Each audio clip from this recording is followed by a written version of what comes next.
I'm a believer in Jesus Christ, so I believe that whatever he's got in store for me is in store for me. So if something happens, it didn't happen for no reason. Like, it happened for a reason.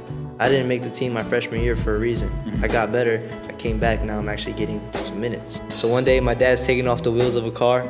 There's like a wrench on the floor, and I have the wrench, and I just whack him in the head with the door. I whacked him in the head. He turned around so fast, and I was my grandma was outside, so I got saved. Right? Yeah, my mom is, I think, 37 now. My dad's 36, something like that. And they had you at... And I'm 19, so they had me at 17 and 16. And then her mom was actually upset at her, and my dad wasn't allowed to see me. So like the first, I don't know, it was a while that wasn't allowed to see me, so my mom had to like sneak him to see me, and it was just tough. And we're back.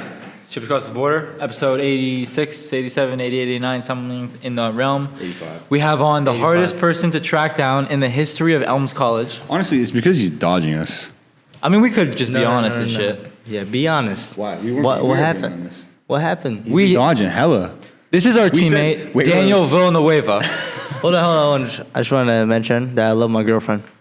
But Here's what I was going to say, is we asked you, and you were like, nah, I'm not feeling it today. And I asked you again, or he asked you, and you were like, nah, I'm not feeling it today. And then I left for Canada, and he was like, oh, I'm feeling it today. And I wasn't in the country. And then I asked you today, and then at the calf, you were like, no, I'm not really feeling it anymore. I don't really want to do it. And then you waited to see my reaction, and then you're like, I'm just kidding, I'm ready to do it. And now we're here. Yeah, so we got him on.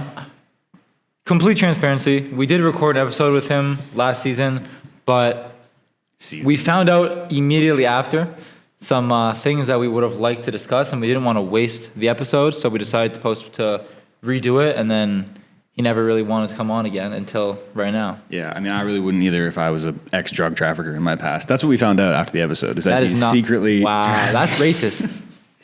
it's because I was Spanish. That's racist. I'm a cartel leader now. Wow. I would say that about anyone. Wow, okay. It's all good. But basically, Daniel, what? You're going to say something? I would say, like, we could start off by... Like, we're not going to go back into what we talked about before and his whole story, but I think just preface your position on the team last year and situation and kind of where you are now in the growth. Basically, explain how you went from not being the GOAT to being the GOAT. So basically, how far back can we go? Just last season. Where were you last season? What happened last season? So what was your position on the team? Last season, I'll go from the beginning. Last season, I came to Elms, not really knowing what I was going to do for college. I didn't have any schools to go to. I had like 1 or 2 interests, and I just got those in the summer, based off of a trainer I had. I'm trying to jog my memory and make sure I remember like part of his story, because we have heard this before. And Yes. Okay, continue. So I have a trainer. His name is Ms. Work, and I worked with him, and he got me... That's a tough trainer name. 2... Why is it tough? Nah, he's tough. Like, you know, like tag work, like this is Ms. Work. Like, Yeah. come out to, like, pull up to Ms. Work. Just, I don't know, that's tough. It's tough. You can brand that well. Mm-hmm. So, yeah, basically he got me 2 interests, and it was to Western New England and Wheaton College. Okay. Neither of which are Elms. Neither of which are Elms. But, so I ended up getting a workout with the Western New England assistant coach, and he happened to be best friends with Coach O'Norris. So I worked out with him. He thought I was pretty good, but he thought that Elms was a better fit for me because they had more spots. So I got recommended here, ended up coming here, committing, and I was just... see what's going on. At one point, was there an option where you thought maybe you could go to WNEC? Like, did you win? Nah, there was no option for me at all there. Okay. But a coach from my AAU team, Connecticut Elite, just got hired for the head coach at Mercy College, D2 school. Yeah. And he said... Mercy College? Mercy College, D2 school in New York. And he had a spot for me on the team. He told me, like, if I go there, I have a spot for you on the team. So This was this past summer? No. This was last year, before I had the choice of coming to Elms. So it was either D2 Mercy in New York or Elms College. Why here over D2 in New York? So I chose Elms College because I felt that it was D3. I'd probably get in the game more. I'd probably, make some buckets happen, see whatever. And I thought if I went to a D2, that ended up wouldn't playing at all. Probably would have redshirted based on Probably the would've experience redshirted. that we've seen with like Andrew and other people who went D2 like fucking TC. Yep. So like that makes sense. Exactly. I actually could have went to a D2 school too. No glaze, no bragging shit. For a development team. It's a development team, but like it was in Virginia, and it was between that and Madai. And I thought about it, and at the time, I had no idea what the fuck the difference was. To be totally honest with you, like I didn't know development team here, not. And I ended up with Buffalo, and now we're in fucking Elms. Now you're and podcast and sell pest control. And now, apparently, I'm the smallest dude on campus, according to Daniel Villanueva. Absolutely midget. So when you got to Elms, obviously you had to try out, and how last season played out, I'm sure that obviously it didn't meet your expectations, but also you kind of had a realization of like the actual level and quality basketball Division III basketball is. So talk a little bit about that. All right, so I'll continue my story a little bit. When I got here, I didn't really know what to expect. I thought college was gonna be a lot harder than it was school-wise, and I ended up like being really easy in the classes, like cake work. I had 2 classes a day, 4 days a week. I was just living life. Then when we went to the basketball, I had to try out for the team. Obviously, I ended up not getting a jersey at all, but I was told I could be a practice player. So at the time, I just wanted to break down and cry like I didn't make the team. I came here all the way to Massachusetts, used all my mom's parents' money. I just thought like I failed them, So ended up being a practice player for a couple days, I'd say like 2 weeks maybe. And then I finally was like, maybe this is not so bad. Maybe let's look at this a different way. Maybe this is a blessing in disguise, Did you talk to your parents about that after it had happened? Like the day that you found out you were a practice player, did you call your parents? Did you talk to people? Yeah, I definitely did call my mom. I remember right after. I was so sad. But she said, it's all right, because maybe this is an opportunity for you to get better. Mm-hmm. Oh, yeah. And I took it, and I was like, yeah, I'm going to just make the best out of it, Was that your first interaction with college basketball at that point, coming here and going to tryouts and that? Or had you seen, either like watched the college basketball game, participated in runs where there was a college player, nothing? None of that. I came to one runs the whole summer, and it wasn't even Here? like if he was here. Yeah, it was with TC, Avery, D, Tay, RJ, and then Jaden actually came that day, and I think Avery brought one of his friends, something like that. Classic. And that was my first ever time coming to runs. Like I was mad nervous. I drove a whole hour to come here. I ended up only making 1-3 the whole run, and it was at RJ's face. But yeah. He came up like he was trying to come at me too. Like I got the ball, he jumped up and everything. I thought he was gonna block it. I had to shoot a moonshot. I went right over him in. But that was the only bucket I got. So other than that, no college experience. I was just. Yeah. So what did you notice immediately after being told you were a practice player? Like what went through your head, and were you thinking like maybe I should transfer out of here, maybe I should just go to school here and then give up basketball? Like, what was going through your head? So yeah, I definitely thought about all of that. Like I thought about transferring and be like, oh, I should have went to Mercy. Oh, I should have maybe it's not for me. Maybe I should quit. Like I was literally thinking of everything. Like I was so like distraught. But at the end of the day, stuck it through, and I'm here now. So.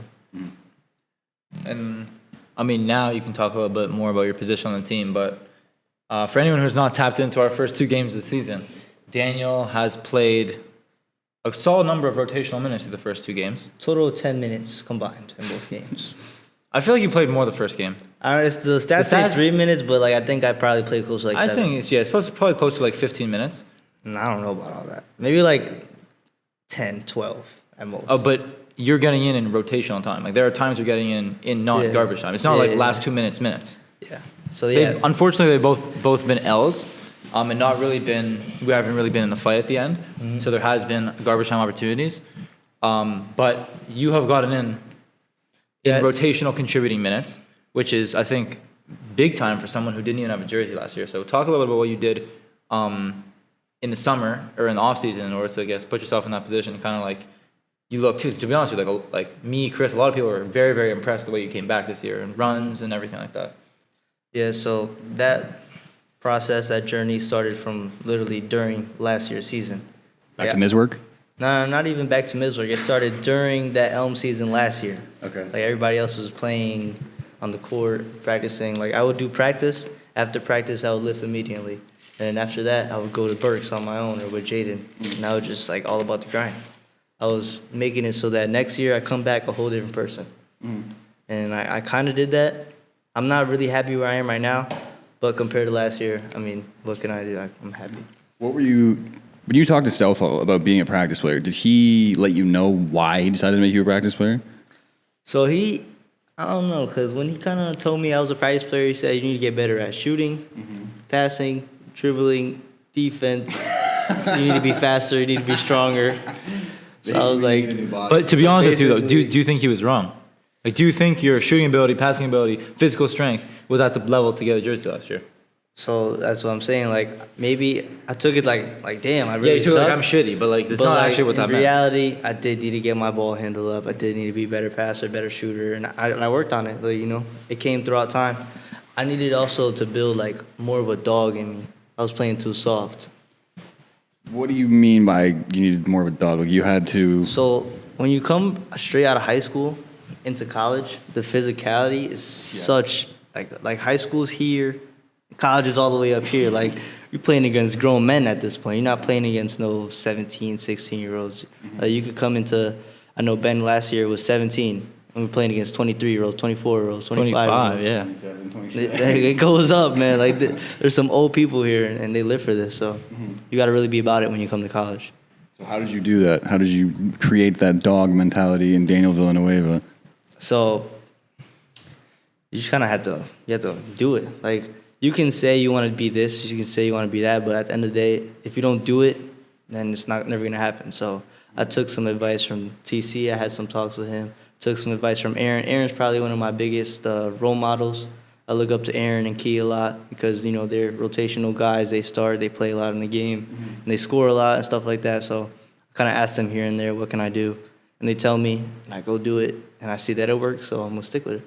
He gives you trash talking tips because I was talking with him at the lunch table today about my tournament and some of the things that I almost said on the court, and he looked at me like I was fucking nuts. Like he said for even him, there's a line of things he won't say on the basketball court. And I said some things, and he was like, I probably wouldn't do that because I won't. He said he won't take it off the court. Any insults that are about your family or about anything like that, he has a line, and I don't have that line. I'm willing to say almost anything if it's for the win. Like when I was in Canada, there was some things that I told you, right? The things that I was going to say. He was about to say some crazy things about people's families and shit. Honestly, I'll tell you what I was going to say. I was playing against this guy who used to play basically like Division 2, Division 3 basketball, and he was playing against us in this tournament, and he gave me like 15, 20-ish, and he was killing us. And I stole the ball from him twice, and then I yelled, fuck no, and I did a backboard type layup and gave him the fingers. And then I subbed myself off, and I was talking to my best friend on the bench while he was shooting a free throw, and I went, as he went to shoot the free throw, and he missed it. And then I said to my best friend, I was like, how fucked up would it be if I told him that his kids don't love him and that the world would be a better place without him in it after he misses the layup? Yeah, so I definitely would not do that. I don't really trash talk when I play. I'll say little comments like, oh, you're little, oh, give me that. Like little things like that. I saw it today when he laid Neil, he turned around and one, bitch. And then Neil, say that. Neil was like, what the fuck? That shit was funny. You I definitely called said him that. a little boy, bro. The same shit. Say, "And you little boy." Gosh, sorry, I heard little bitch. No, I don't say bad words, bro. Come on now. Then Key was telling me that here's the thing, Key still never seen anything about family, but then he told me a story about how he almost got into, well, he didn't get into a fight, but he was frying this dude, and he looked at the dude's parents in the stands and called their son a disappointment because he couldn't guard him. Yeah. So, like, I feel like that's the same thing. As like, saying the world would be a better place without you is insanity. But would that not, okay, so hypothetically, right? I was guarding you in a game, and I laid you, or I blocked you, or I stole the ball, and I said that to you. Would that not fuck with you for the rest of the game? I think you would probably, you're just a terrible person. Yeah, I'm not lying. I would look at you dude, and is I'd be it like, worth this it? is bugging, yo. Like, dude, is it worth bugging. it for a tournament with 100% extra tired basketball players? If we win, yes. But you didn't even win. No, but I got a moral victory. No, you didn't. No, you didn't. You lost. You said all That's that. not a and you moral- lost. No, it's a moral victory because I stole the ball twice. And But how is that a moral victory if you did something unmoral in order No, to but get I it? didn't say those things. I almost said those things. But hypothetically, if I said those things and it threw him off at the beginning of the game and we won the game, is it worth it? But you thought those things. I did. And you still because lost. I'm insane. But like, I didn't actually say that. You didn't answer my question. Would it fuck with you if I said that to you? I don't really pay attention to any of that. Yeah, I'm not gonna lie. If you said it to me, I would just look at you like you're. I would feel bad for you. I would feel bad for you. I'd be Really? Like, Yeah. I'd be like, it's all right, bro. I'll give you a pat on the back. You'd be like, it's okay. Nah, that I might actually punch you. If I said that to you, I might punch you. Bro, I want to tell. That's like the immediate. That's the best comeback. If you go, it's all right, buddy. I would be like, nah, and I'm getting a tech or a flagger. I want to tell Daniel because Chris had a nickname for you in runs at the beginning of last year. This and is a horrible segment for the podcast. I think it just shows how far you've come. What was I my guess. nickname? I want to hear it. I'm not saying. Somebody say it. He called you the skinny Indian kid. This is when you had a buzz cut and a mustache and goatee. They called you the skinny Indian kid. I thought you were Indian. And I'm not calling you. I thought you were butt. I thought you were skinny Indian butt. But now I know you're not butt, so it's fine. Keep in mind, I thought Ben was Filipino, and I thought he was shitty as fuck too. I thought Ben was horrible when I first saw him play basketball. That's tough, But bro. you got to keep in mind, like, I automatically assume that about almost everybody that I see when they're in That they're runs. shitty? Yes, doesn't matter who it is. I thought Tay was fucking horrible. Because like based off of appearances, like I was like, there's no way this fat fuck can move. And then he's throwing like full court dimes. I was like, all right, he might be nice. And then now you find out over time, you build this like crystallized image of like, okay, Tay's not shitty. But like the only person that I didn't think was shitty was TC because everyone glazed him from the rip. They're like, this guy's the GOAT. He's disgusting. That's our best player. And so I had no other like image in my head of people. So I automatically assume people are shitty. Did you do anything specific? Like, what specific things? You said coach said you need to work on ball handling because then you want shooting. Anything like? Obviously, you're putting in the hours, but are there any specific things that you Like drills and stuff? Yeah. specific All drills? right, so for weight room, I just did like I'll talk to Chris a lot. Small, Like specific he's- things you're focusing on. Doesn't need to be like weight room in general. So I was Slow talking to Chris a eccentrics, lot. stretches. The smallest dude I know gave me some good advice. I had a chest workout, back workout, legs, all of that. So just stay consistent in the gym. I had a chest day, a push, pull, and legs day, I guess you could say. And then on the court, I had like a dribbling routine. I would go all the way to half court and all the way back. So I would do like low dribbles, what it was called, like fingertip. Fingertip dribbles. Yeah, fingertip. And then I'll do it backwards, and then I'll do like low crosses. And then I'll do on the way back. I would be tween, but backwards. So everything forward would be backwards. And then I would get into some bag stuff. So I'd be like in and out cross, and then I'll pound, and then in and out cross, and then pound, in and out cross. Just little things like that. But it's the reps that make it like effective. So you do it one time, you're like, oh, I got this. All right. And you do it again, you mess up. Don't do it until you get it. Do it until you never mess up. That's true. I've been in the gym with a few guys who they want the rep to look so perfect that they don't push themselves. So then they slow down and they try to get it right versus like just going 100%, and then you'll get more out of that rep where you go 100% because then you're pushing the edge of your limits and forcing yourself to actually get better. Yeah, I get going slow at first. Like if you like it's just your beginning, I would go slow, get it. All right, boom, I got it down. Now I go fast. Now I go hard. Now I'm trying to push myself. So at the beginning, if you got to go slow, then that's fine. But like as long as you're doing it, pushing yourself after, then that's how you get Because better. there's no downside to being able to do it fast as fuck. Yeah, like, exactly. Yeah. Like in a game, you hit someone with a bang bang, and then you're going. Like bang bang, you're going. And then you're like, what the fudge? The skinny Indian kid just killed me. The skinny Indian kid just Not killed Indian and not even skinny anymore. Yeah, honestly, the biggest thing with you was probably diet. Like you were very dialed on diet as soon as we Oh started. yeah, I was eating a lot, bro. I was getting all my chicken. How much did you increase in weight? I gained, so let's see. Out of high school, I was 170, 165, 170. I came here, and I think I got up to 190 at one point. Really? Yeah, I did. Damn. Over the summer. I got up to 190. And then when I came back here and playing basketball, now I'm like at a consistent 183, 185. So I gained 13 like pounds. 15, 13 pounds. That's a lot of That's muscle. serious. It's a lot of That's weight. serious. And it shows. Have you noticed his weight gain when he catches you in the I know post? it's hard as fuck to get a rebound number. And half of it is because he like will run into you with the shoulder at full speed. Yeah. But a lot of and also like I think you just have a really good knack for rebounding, like positioning and stuff. But I can definitely tell when I'm boxing you out, or even like on the low, like on the block or whatever. Like definitely I can tell like damn, like he's gotten strong. Who's harder to box out, him, Adam, or Sam? No, Adam is impossible to box out. Sam would just hit you, bro. No, Adam grabs the back of your jersey, elbows you, so you don't even. Old man basketball? Yeah, definitely. Sam, I think Sam's easiest to box out. To be honest with you, probably. Why? I feel like if I just put a body in front of him, like I can push him backwards. Yeah. Not because he's not strong, just because like he's not gonna like grab the back of my jersey and like drag me. Yeah, Adam is away. OD. Like, Like, yeah, Adam's Is it OD. painful to get a rebound over Adam? Oh, you have Like, it's an ordeal? Yes. Yeah, Adam will literally grab you, push you back, elbow you, and then box you out. yeah. Like when they say find a body, hit him, and then grab him, he takes that to heart. He finds you, grabs your jersey, puts his elbow into your chest, and then boxes you out. Yeah. No, Adam's strong as fuck. Yeah, he I've seen- is. He also, I just think looking at somebody, you can just tell they're built like a brick shit house. he's If built you like a just brick shit look at him, you can tell. And you're gonna hate this. You're gonna hate this. Today, Why am walking I into the gonna hate gym, because I always go like early to get shots up, and he was lifting. Sure. Bro, he was doing TRX rows, like with the two things like this. Some people baffle me, bro. Honestly, that doesn't even bother me anymore because I'm not going to say which team, but I'm going to cut that. But, dude, it just made me so mad. I don't get mad. Honestly, I don't get mad anymore. Nothing surprises me at Elms anymore. I see something at Elms, and it's like living in New York where you see a crackhead every single day. And at the beginning, you're like, damn, that's a crackhead. What the fuck? And now you're just like, I can't be bothered. It's fucking New York. It's Elms. I know this summer you worked with your dad in the AAU program, and you were busy working. So how much were you still able to find time to get you working as well? Or what was your kind of summer like? Because obviously, like, during season, you can get extra work in, but it's kind of capped because you're already in the gym for 2 hours plus half an hour watching film. In the summer, you're kind of free. No class, no school. Obviously, you're working and stuff like that. So how did you kind of fit in working out? So the job I worked was really early. So I would get there at like 6 and leave at 3.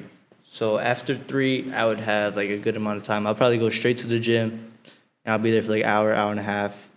And then I'd probably go home to eat. And I'll probably go back to the gym to get runs in. But as far as the AAU team went, that was more in like the springtime. So I still had a little bit of school work, but Where were you working? I was working at a warehouse. So like if you had wanted to finish basement and there's like that pillar in your basement that you want wrapped around with wood, I roll that wood. Okay. And then I package it. You roll the wood? Yeah. So the wood, it's pre-cut, and then they send it to us with a whole bunch of big sheets of wood. So it's like 4 feet by 8 feet or something like that, or 4 feet by 9 feet. And then you flip it over, and you roll it up. It's like a huge thing. Put it in plastic, put it in a box, and it's Home Depot. Is it boring? Lowe's. I mean, Days go by fast? it depends. Like if you're really busy, days will go by fast. If you were slow, days will go by slow. But it's all about what you make of it. So like I'll have my AirPod in my ear. I'll have a good time, talk to some coworkers. Like it's what you make of your life. It's all like that, no matter what you do. Did it fuck with you to see your roommate, Jaden Lopez, getting minutes and you not getting minutes your freshman year? Last year? Yeah. Yeah, it did. At first, I was like, damn, like what is he doing that I'm not doing that? I didn't get that opportunity. But after some time, you got to realize that you can't just hate on someone. Like there's going to be someone in front of you, and you can't hate them. There's something that they're doing that you haven't done. So like this year, there might be some guys that I feel like I can be in front of, that I can be in their position and do what they do. But one thing that I'm missing that they have is experience. For example, JC, I would say me and him are pretty similar players in the fact that we're both like tall, lengthy, rebounders.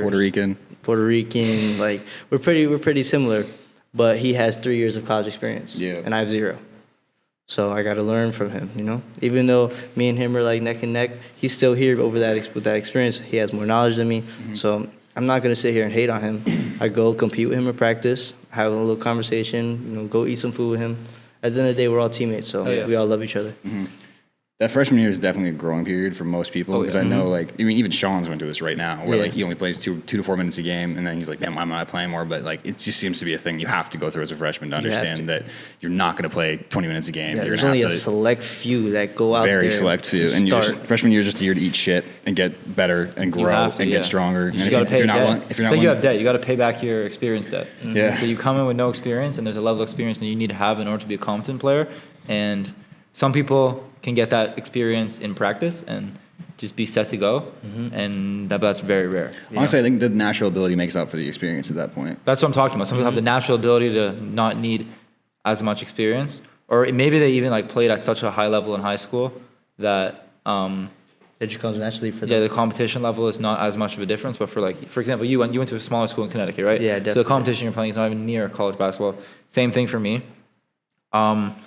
But to your point, I think that so we're 2 games into the season right now, like we were talking about before. And I was talking to one of my boys who's playing at Tufts this year. So Tufts is ranked 12th in the country right now. They have national championships, very good academic school, just an overall just big dog in Division III basketball. And one of the things that I was talking to him about is because I was asking him, he's like very, very good. Like he had some low major Division I offers, but he wanted to go to a high academic school. And he didn't really want to wait anymore for the recruiting process. And so he just went to one of the best Division IIIs in the country. And I was asking, like, what's your position on the team? Because he's really, really good. And he's like, I think I'm going to be like a fringe rotation guy, maybe like 10 minutes a game. Or maybe less, like just like 8th, 9th, 10th kind of guy off the bench. And I was explaining to him, like, every opportunity that you get is so crucial in developing for comfortability. Like, for example, I played more college minutes in versus Sage, our first game, I played 19 minutes. Then I played in my entire 2 years of college combined. But I think the reason, and I was 0 for 4 from 3. I'm put on the court to make shots, and I didn't make any shots. But I still played 19 minutes because I know what I'm doing in the offense and the defense and stuff, and I know my spots. And so, coach, I have that level of trust with coach. But I think one of the main reasons why I was able to even maneuver and like let my instincts kind of take over was because I spent my first year didn't even touch the court one time. Like we could be up or down 100 points. I was not getting the game. And then not wrong, man. Coach Jack was not playing that. After he got to like number 15, nobody was touching that fucking floor. And then last year I played 15 minutes total across like 7-8 games. But just that experience that is slowly chipping away every time. Even if I go and I airball, hit the side of the backboard like I did in that first Alberta scrimmage last year. Like just being on the court and moving with everybody else at that speed and running the sets and stuff, even though it's obviously not the same offense and defense, just allows you, because really what it is like, it's just like stimuli, right? And so your central nervous, like I'm about to go all Chris for a second, but like your central nervous, let me know if this makes sense. Like obviously basketball and everyone going around you is like stimuli. It's like your body and your brain has to react to that. And so the speed of it, your central nervous system isn't used to that speed. And so, does that make sense? Almost. I'm going to do some super science shit that's not going to make any sense to most people, but there's this part of your brain called the mid-cingulate cortex, and it grows into proportion to the amount of things you do that you don't want to do. So it's almost like your mental toughness brain cell, like or brain part of your brain. So it's like that portion of your brain gets bigger the more you do things that you don't actually want to do. So that would actually make sense. As like the more times you get in the court where you're nervous, exactly, you almost don't. And it's not that you don't want to do it, but it's like you're self-doubt, you're anxious, you're nervous. Well, it's you don't want to fuck up. Yeah, exactly. So it's like you're putting yourself in a risky environment to then actually grow that part of your muscle or part of your brain and actually make it easier for you in the near future. And like I played and although I didn't make a shot, and right now, I mean, I made a shot in our last game, but I'm not shooting the percentage that I would like to be anywhere near what I'm capable of doing, what I work to do, and what I'm capable. But just being able to like be competent at that speed of the game, and which has allowed me to, because like I know, but I knew the plays last year. I knew the defense last year. My brain has not developed that much in this amount of time. But the difference is I'm at a level of comfortability that can shine. You know what I mean? Like last year, I was nervous. I didn't feel like myself on the court. I was nervous, anxious, like just didn't want to fuck up. And when you're overthinking, you have so much going through your head at once, and you're also trying to adjust to the speed of the game and everything. You're gonna fuck up. You're gonna be late to rotations. You're gonna be not knowing which. You're not gonna be able to pick up on those quick signals that you need to do in the heat of a game. And just that experience and stuff, I think, is what allowed me to. And listen, I'm not even like, I'm still nervous when I check in the game. Like I'm not like anywhere near the level of comfortability that someone like Tay, who's been playing 5 years of college basketball, or like a very good college basketball player, because I'm not a very good college basketball player. I'm not a good college basketball player yet, which is the goal. But just that, so my advice to you is just any opportunity you get, just know that regardless of what you do in that opportunity is a big stepping stone in allowing you to eventually be in that position to take advantage and use all of your skill sets to help the team. Yeah, I definitely agree with that. We were in a film, and Coach Joe was in the back, and he told us, bring a paper, bring a pencil, write down some things. Yeah. That's how you grow, and that's how you learn. Is you write it down, you remember it. So I took that to heart. So I grabbed a paper, a pencil, and I wrote down some things. And some things that I wrote down was do my job. If you do your job good enough, there's no way. What are your things you wrote down? Like, what is your job? So, all right, my job as a forward would be to take away the catch and shoot shot, cover the corner, and just to be in the gaps. So, like, take away that direct pass, for example, take away the open shot, don't let him catch it where he shoot it. There's some rules we have. So that'll be part of my job. And then on the offensive end would be to know the plays, make the right play, be a basketball player, things like that. And what I mean by being a basketball player is if you get the ball and you're open, shoot it. Don't just keep going through the play and being nervous, because that's what I did the first game. The first game I got the ball in the wing, I was letting the play go through. I was wide open, had a wide open shot, but I just didn't shoot it. Dude, I was just playing nervous. And because you didn't even realize you were open. Yeah, exactly. Just because you're thinking about so much stuff at once. Yeah, like I had such a rush, like my head was spinning in circles. Yeah, but also credit to you is like technically you're a freshman basketball-wise on the court, and just being in a position to play rotational minutes and actually contribute is like, that's big time. Yeah, Like, I a lot of think people don't even get like. I mean, a select few people even get the opportunity to be in where you were last year, but a lot of people don't even get to contribute to a team at you're 18, yeah, 19. 19, at like 19 years old, right? So credit to where you came from. Obviously, last year you were not like. Could you even imagine to be playing rotational minutes last year in the position that you're in now? Nah, last year, like coming into college, I like thought freshman year I probably wasn't gonna play. Yeah. The second year I probably was gonna be the end of the bench. Third year maybe I'll get some minutes, and then my goal is to start senior year. Oh yeah. So now that I'm here, my sophomore year, freshman year on the court, and I'm getting in the game, like I can see that, I can't take this opportunity for granted. That's another thing I wrote on my paper. Don't take your opportunities for granted. I feel like. Or were you gonna Yeah, let me say. So the first game, Aaron was hurt. Aaron Sanchez, he's our starting forward. Yeah. And I got a lot of minutes because he was hurt.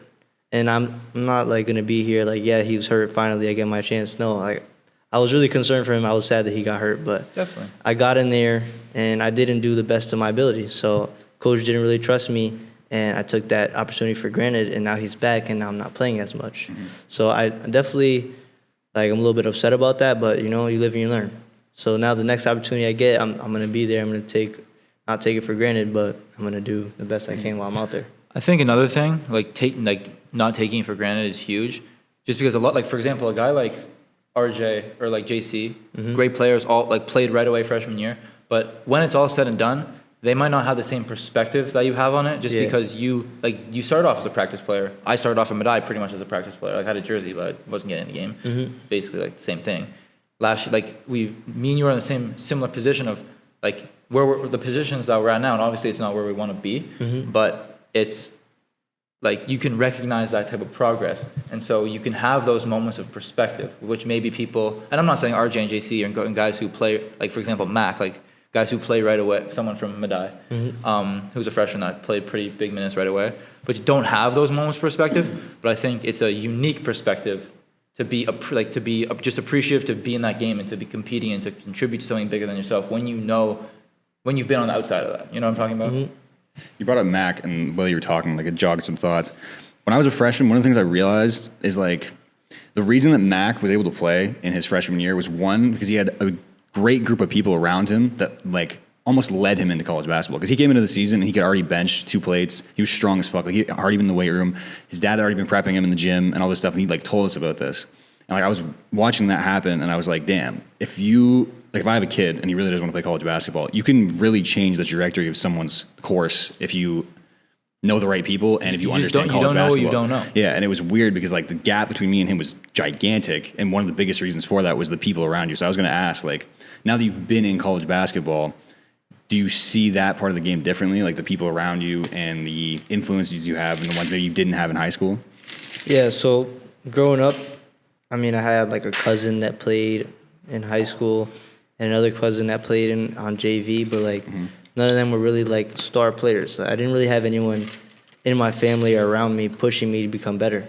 So like my 6th grade year, I was in middle school, and you weren't allowed to try out for a team in 6th grade, so I was just playing outside with my friends, doing whatever, playing recreational basketball, which is like where all the kids that don't really play, that's where they play.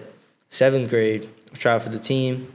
I made the callbacks because we had 2 tryouts, so there would be a first cut and a second cut. So I made the callbacks, so I was pretty excited, but then I got cut.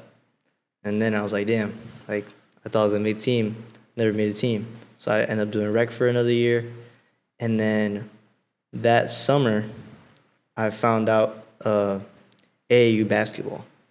So I got a tryout to a team called Connecticut Dream. My mom found that for me, best mom in the world. Connecticut Dream, I got it right here on the pants.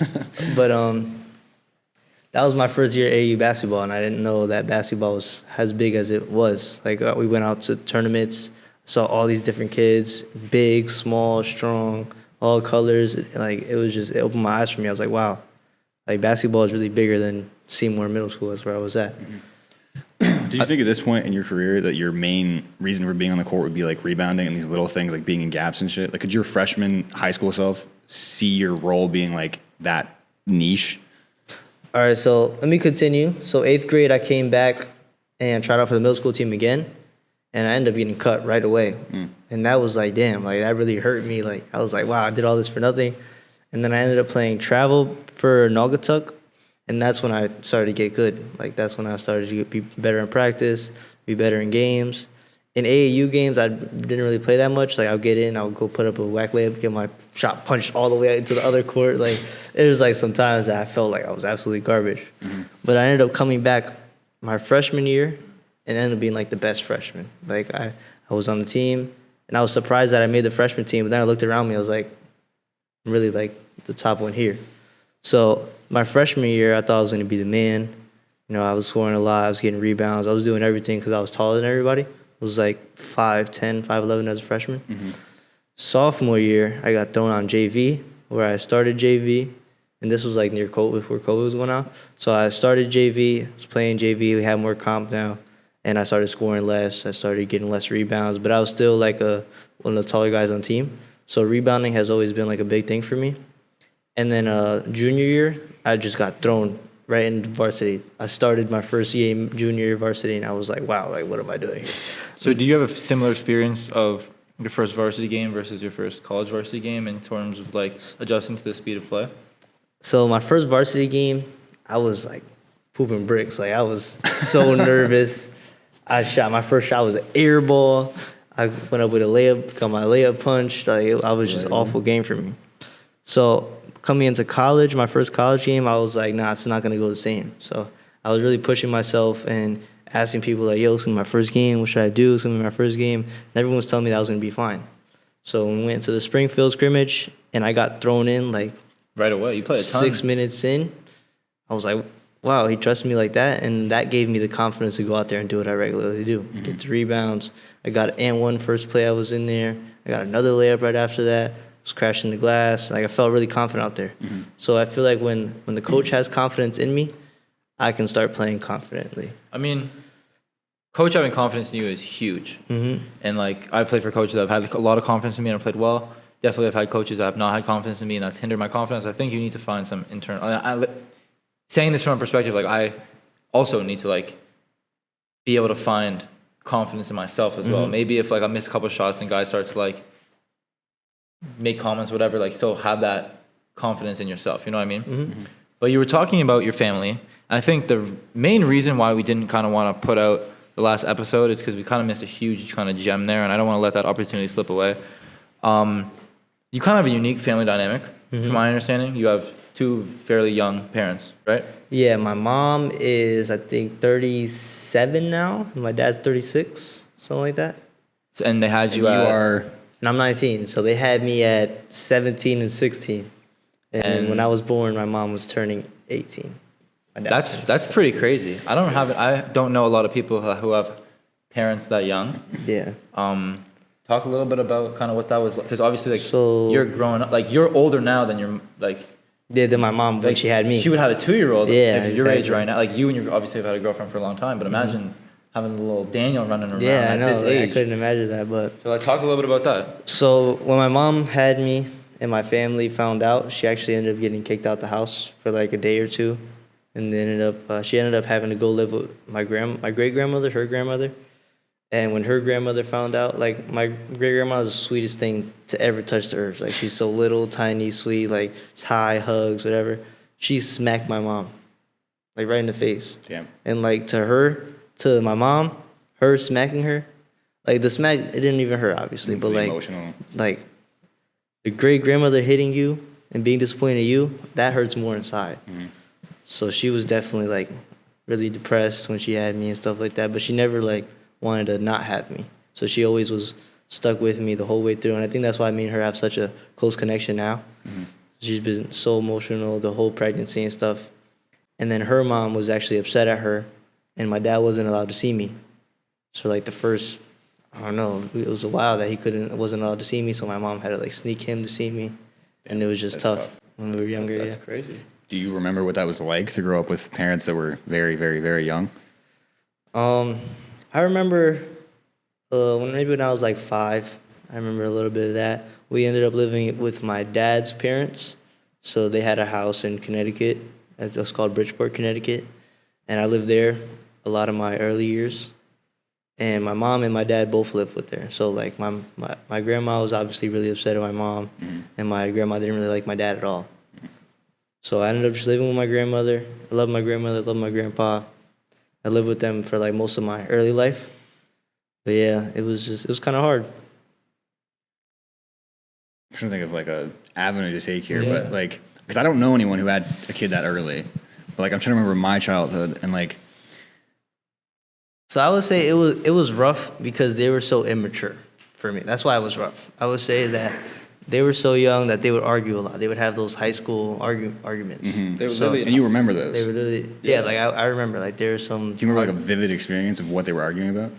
At that point, you're arguing about like grades on a math test. No, not arguing with a math test, but I mean, but you got to think about like they had real not 17-year-old problem. They had bills to pay. They had things to support. So at such a young age too. No, I was an idiot at 17. I still am, but like, there's no way that I could handle that. So I'm trying to like comprehend. Dude, you're about to be 22, bro. 5 years ago, imagine. So you have a 5-year-old. You have a 5-year-old. How would you feel? No, I'd be dead. I'd be dead. There's no way. So yeah, like we moved into our first house in Sonia, Connecticut. That house actually ended up getting broken into, and we got robbed. We had to move to Derby, Connecticut. We lived there for a year. Then we moved somewhere else in Derby. And then we went straight to Seymour, where I lived, and we just moved to a different house, Seymour, to this apartment in Seymour, this apartment in Seymour. So I was just moving left and right, because it was hard to pay bills, with two such young parents. Yeah. My dad was a barber, and at that time barbers weren't really making a lot of money. Now barbers could charge $40, $100 for haircuts. Mm-hmm. My mom had a decent job. She ended up getting fired because my brother was in the hospital. And she had to be there and take care of him. He had to get surgery on his stomach. He was in a car accident. So How long was it? Like when he was little? So yeah, he was like 5 years old. So maybe I was like 11, 12. He ended up getting into a car accident, and the seatbelt grabbed his stomach, and it broke like something in his stomach, and he was internally bleeding. Wow. So they had to do a surgery to him. And this is a very, very traumatic childhood. Yeah, a lot went on. This is why we didn't, honestly, full transparency, why we didn't release the last episode, just because we have this I don't want to call it a gem because it's not a positive thing. I mean, depending on how you look at it, but I think it's such a crucial part of your story that we missed before, and also just like things that the audience can like grasp onto and learn from, and people who don't know you as well. What? I'm yapping? I'm sweating. Oh. You're sweating. I just feel a little. Take your jacket off. I'm about to, bro. Yeah, all right, yeah. I was gonna say, like, surely that must internally drive you, having gone through that much stuff at like 5 years old, 6 years old. Like when you talk about that dog, like, is that something like those early struggles, something that you kind of like? That's gotta be where that comes from. So for me, it was kind of the opposite. Like when I think of all those things that I've been through, I was so emotional as a kid. Like I cried so much that I felt like it just made me soft. Really? Like I just felt so soft. And up until like high school, I felt soft. I cried after some games. During AAU season, I would cry. I'd be like, I'm not good enough. I just cried about most of the stuff. And I think last year, that summer, coming on to this fall, like there's just a switch that I can't do that anymore. I can't just keep crying about everything. I had to go do something about it. Mm-hmm. So did that fuck with you like in school and stuff? Because I know I've read like, you know who David Goggins is? He's Who's gonna carry the boats? Who's gonna carry the boats? Yeah, I know that. He's a ex-Navy SEAL and all this shit, and like he had a really traumatic childhood. And I read his entire book cover to cover, and he talks about like he would leave his house after going to bed at like 6 in the morning because his dad would be like beating his mom. Obviously, he didn't go through that kind of crazy shit, but like it would mess with him in school, and like he couldn't really function as like a normal kid because of what was going on at home. Did that happen with you? So I definitely had some like things like that, like where I would have stuff going on at home and I would be in school. And I was like a jokester in school, so I was, how they say like every comedian has like the most depressing background. Because it's almost like a defense mechanism. Yeah, exactly. You're like, so much pain is going on here, you have to make a joke about it, you have to laugh just to like internalize and figure out what's going on. Yeah, so I was just always joking, making people laugh, getting in trouble for that, little silly stuff like that. But school-wise, like grades, that was never really a problem. Cause you're a smart kid, though. You have to preface, like, you're a smart kid. Like, I feel like I matured earlier compared to a lot of people. I think that's probably part of your environment as well. Like a little bit is like both your parents are working full time, probably working longer hours to be able to support for your family. Like you got to kind of take care of yourself, grow up a little bit earlier. Yeah, like that's obviously unfortunate, but you also get an advantage in other areas. You know. Like I was babysitting my little brother at like 6 years old. He Like was you were still a probably baby. coming home. Like how early were you? How young were you when you were letting yourself into your own house, like empty, after school? Like maybe like 7, 8. Like- I think I did that a couple times. Like that's for me personally. Like It's kind that's of crazy. Yeah. I grew up on a farm, so it's like kind of crazy. Yeah, I kind of grew up to like my parents would go leave, do some errands, and be like, "Don't open the door for nobody." That's how I grew up. Like, and I would be like, "All right, I'll be in there, play my game, take care of my brother, whatever." yeah. And How they come many back you when they come in. have? How many siblings do you have? I got a brother and a sister. So my little sister lives with her mom. She has a different mom than me, same dad. So like they had me, and then in that while my mom and my dad were like arguing, and my mom's mom wouldn't let my dad see me. He ended up going with another girl and had a baby, and that's my sister. It And then he ended up coming back to my mom Crazy with story, my bro. little brother. So yes, Yeah, I have a half brother too. That I don't really know the timeline to be honest with you, but Which one's older? The oldest brother's a half brother. yeah, half brother. So he had him first before me. I think him and my mom broke up. Then he came back and then had 3 kids with my mom. And this is crazy wild side tangent, but that brother actually just got engaged today, which is fucked. But, Your oldest brother got engaged yeah, today? this is nuts. The one that was like military now lives in like Mississauga or whatever. Not military, but fucking. Yeah, he wanted to be SWAT. Yeah, yeah, And now he yeah. works. What's his as name again? Jonathan. Jonathan Beeman. congratulations. What's his John. middle name? Congrats. Congrats. What's his middle name? All right, let's not get too federal. I don't actually know. No, because I call Christopher Alfred Beeman. So No, Jonathan technically Beeman. his last name's O'Haran because. Oh, he's not even a Beeman. Technically, he is. Oh, he goes by his mom's name. Yeah. but, O'Haran like, Beeman? Yeah, sure. Jonathan But, O'Haran yeah, he Beeman. texted me this morning at like 8 in the morning. J.O.B.. I woke up to, hey, just thought I'd tell you, I managed to get a girl to get engaged with me and blah blah blah. Made That's some jokes and insane. stuff. That's It was nuts. fire, It was bro. Shout nuts. out Job. It was nuts. Job. Let's go, job. But I was gonna ask you, this is sort of, I don't even know how to word this, but in my experience, usually that level of like chaos and suffering brings people really close together. So surely that's one of the reasons. I'm assuming you have a really tight knit family. Dude, I walked into his room. First of all, I helped him move in, and it was like a moving crew. It was like 15 people. Yeah, I was think it was helping my him move mom, into his room. my cousin, my girlfriend, Hello, and bro. my brother, and I think I don't my know if your dad. little I don't know if your dad was there too. Nah, my dad usually has work. He like because the weekend is like usually when the barbers make Oh, yeah. money. Hell So yeah. that's why he works on the Saturdays. Yeah. But I still talk to my dad a lot, and he always helps me out. But my dad's definitely rougher on me than my mom is. Like me and my mom are like this, literally like this. I'll call her every day. She's like my best friend. But my dad is a little bit harsher on me because he wants to see me succeed. He wants to like me to be good on my own. It's like a tough love.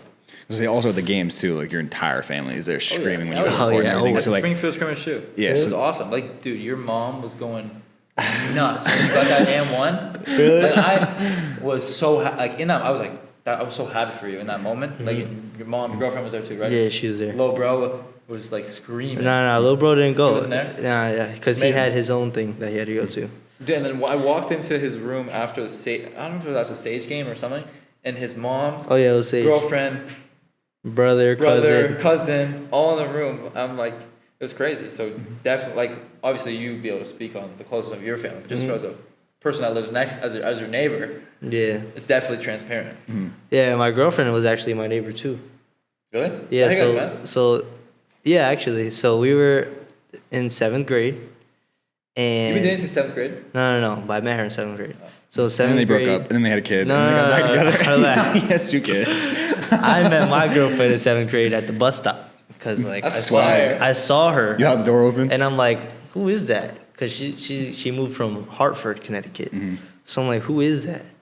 So I don't say anything to her because like I'm just gonna leave her alone. Go on the bus, go to school, whatever. And it's happening for like a while, a couple months. And then one of the girls introduces me to her, like out of nowhere. So now I know her. Now I have her on Snap, whatever. And then she posts one day that she's looking for a best friend because you know how people post that, oh, looking for a new best friend, whatever. And I swiped up. She said, nah, bro, I'm good.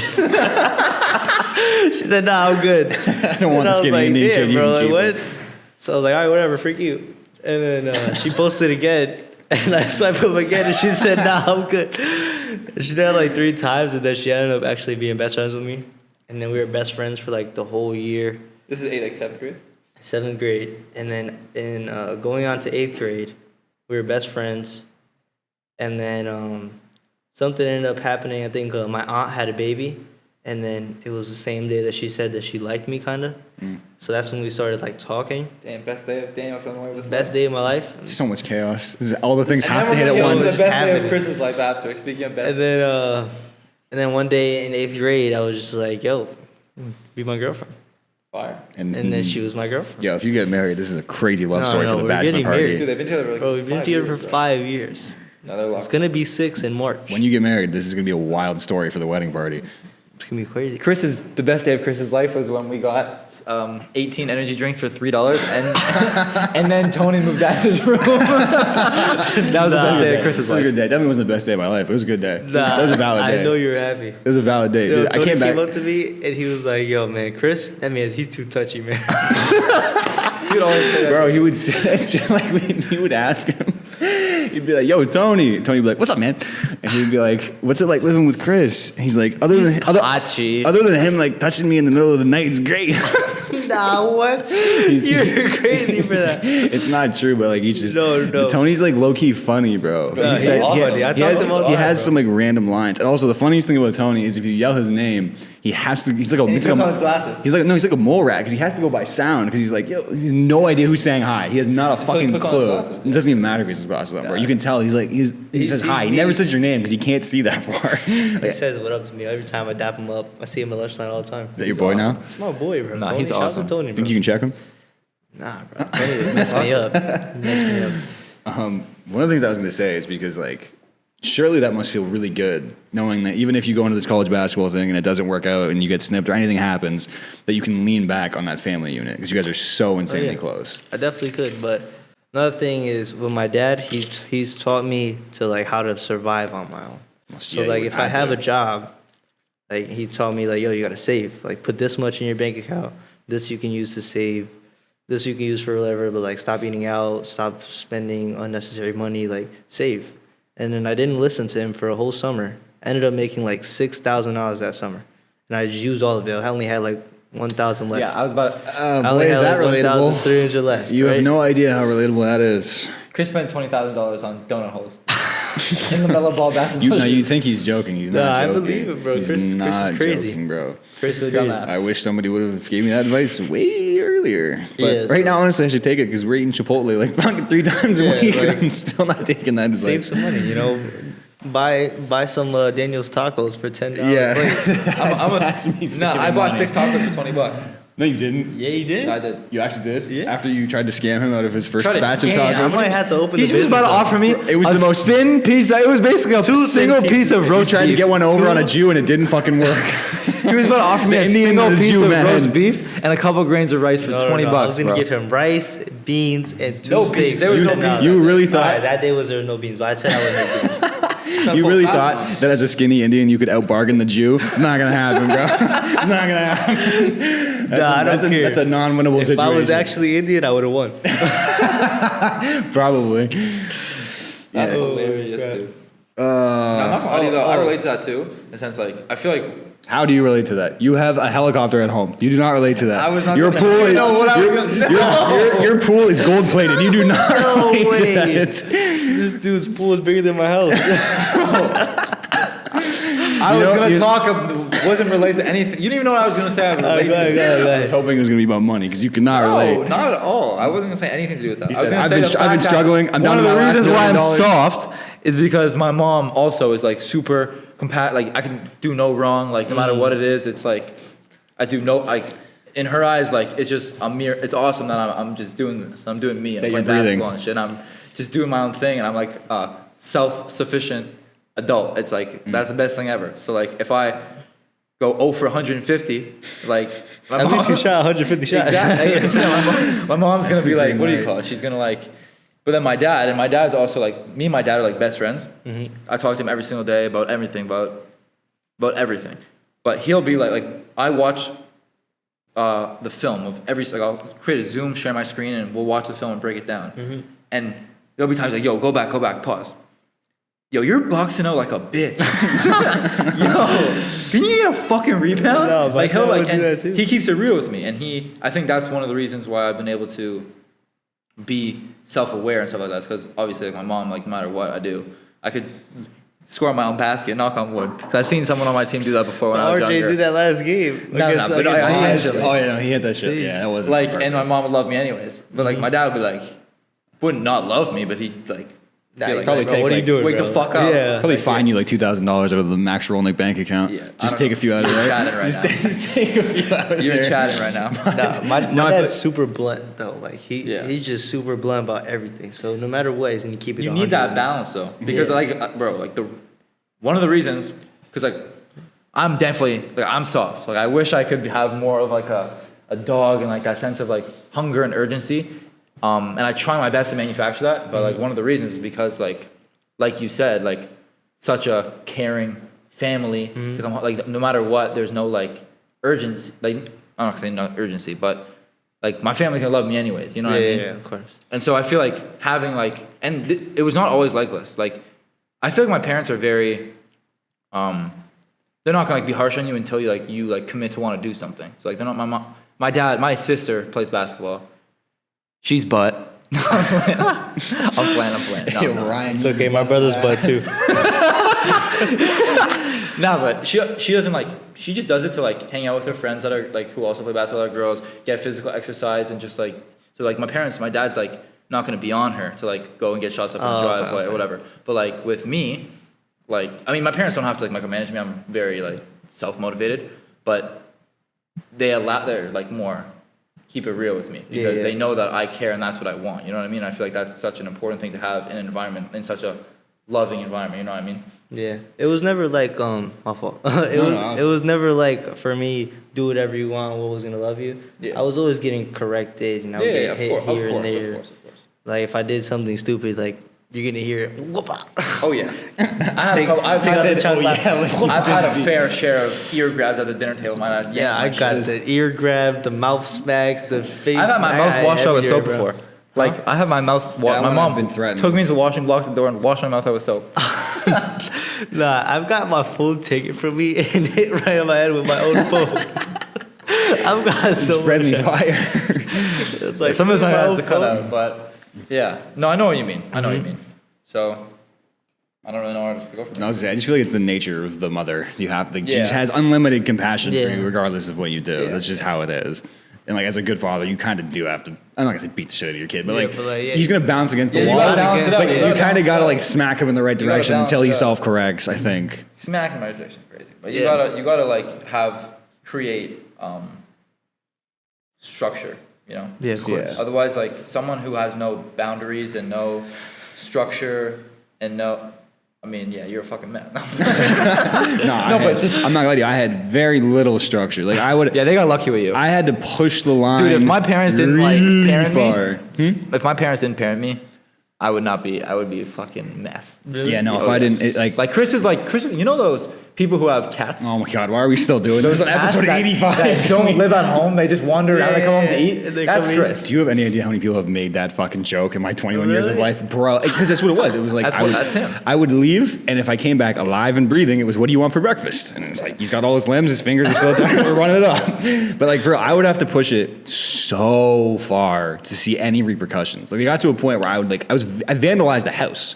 And Yeah, that's self-incriminating. Then like the person who I did that be to, arrested. which should have been, and they called the house, and like there had to be so many moments where I had to push it all the way over here, and it's still to this In day. order to learn, I will yeah. push it so fucking far to see what you're gonna do. Like I'll say some horrible things about on the court, and like I'll push it to see what's gonna happen. And I have to push the boundaries, and it just seems to be like that's the I think also environment I grew up in. and you might also relate to this too, is like, I was more talking about like, more like endeavors, like, in whatever I chose to do, like even if I wasn't the best at it, like my parents still love me anyways, but like having that like motherly, because it seems like I met your mother a couple of times, and my mother personally is like a mama bear, like she's gonna like try and micromanage and like correct me in on the right direction. So like I definitely, in like life and stuff, I definitely had a ton of structure, and like my mom would, bro, at one time, my mom would like not let me go to the park with my friends past like 7 p.m. And I was like in 8th grade. I was not a kid. And like, if I didn't have any work, my 7 p.m.? parents would like make me read extra. I'm like, dog, I don't have any work. Let me reading like, extra? yeah. So like 7 p.m. in like, I had a ton of like, but like, just basketball wise or like whatever I wanted to do, even if like I wasn't like the best at it or giving it my all. Like my mom especially would just be happy that I was a part of something. But like my dad was more of like, I recognize that he cares, and I'm gonna like hold him accountable because like that's, if he really wants to be great and he wants to be good at what he does, like that's a requirement, you know? Yeah, I kind of got lucky with that going outside stuff because when I was in 8th grade and I moved into like, it's called Balance Rock. It's like a community thing, a whole bunch of apartments and stuff. They have a basketball court and a pool. So I was actually able to go to the basketball court and be outside. In like the community. In the community. So I would be like pretty much. I live in a very safe neighborhood. There was no reason why I could not go out to the gas station at 9 p.m. on a Monday. So I was fine. Like, you know, if I was playing out and I was out too late, Mom would just call me. And if I didn't answer, she would come get me. So it was like, my dad would do the same thing, but he would just do it more aggressively. Like, yo, why you're not in the house, bro? It's dark outside. What are you doing? See, my parents couldn't do that. They don't have phones, so they can't really call me. And I didn't have a phone until I was in like. I honestly think they got lucky with you because like if you give a lot of people the length of the leash that you had, they would probably get into a lot of bad. Maybe you just got lucky. Yeah. Well, there's probably a few things. If I didn't pick up basketball, there's a high likelihood that I finished in the path of like something bad. I can't really imagine what it would be in Ayton, Ontario, what I would have gone down, but like. 24/7? No, we have to cut that. Yeah, 100% gotta cut that. What the fuck? But like, I just found basketball, and so that long leash became like I can now bike to the court that's 3 miles away 4 times a day, and no one's gonna say anything. But also, like with basketball, especially, is like if you're doing dumb shit, you're not gonna get the same opportunity as someone who's not doing dumb shit, and so it kind of forces you to correct yourself and kind of do the right thing because like someone who has their shit together, who I mean, obviously we're in college, but like not everybody gets the opportunity to play in college. Mm-hmm. But like I'm in someone whose grades are good that their parents can allow them to play. Because that was big for me. If I didn't have good grades or I had bad tests, like I'm not going to basketball practice. Yeah, same. Yeah, I was and or even like just like basketball forces you to self-correct. You're not going to get the same opportunity as somebody who does have their stuff together. You know, or you're not even going to get as good because if you're spending time doing dumb shit, vandalizing houses and shit. I should preface by saying when I say vandalize a house, I took a pile of wet leaves and threw it at the house. Yeah. Which is that's like not that bad. And it was your friend's house. No. I was there on some real shit. I was there trying to save your reputation, but you're going to bin. I was there to beat the fuck out of a kid. Oh, and wow. You're self-incriminating. The kid didn't show up, so I took leaves and chucked it at the house and hit the window and it splattered, and then I had to come back the next day and clean it off. Who told you to come back and clean it off? His parents? My father. He brought me by the neck and was like, "Hey, dumb fuck, this is where we draw the fucking line." Even when I was young, though, you got to realize, like, I have a story of like how far my father's a super calm human being. You have to do so much to get my father angry, and like. My brother told me a story. My older brother, the half brother, told me a story about how far I had to take it because he said this is the only time he's seen my father this mad at anyone ever. So. My older brother and my dad went to the farm and they brought me because like I wasn't supposed to be home alone or whatever, and so they left me in the truck and. They went off to do something in the barn, and I was in the truck, and I was just like, I was probably 5 years old. I was just rolling around doing dumb shit, and then I found this pocket knife in the back of my dad's truck, and I sliced all of the seats. Sliced all of the seats. And then I locked the doors to be like funny, and I fell asleep. And then it started raining. So then they came back to the truck, and the doors locked, so they had to like take a hanger and like jimmy rig and get it open. Yeah. And so he was pissed at me. And so we got back to the house. How old were you? 5. Oh, okay. I got back to the house, and no, this was last year. I got back to the house, and my dad was in the shed with my brother working on a tractor. And he parked the truck outside, and I kept yelling at him saying I wanted an orange popsicle. Like, I want an orange popsicle. He's like, no, you're being a dumb fuck. I'm not giving you an orange popsicle. You're being an asshole.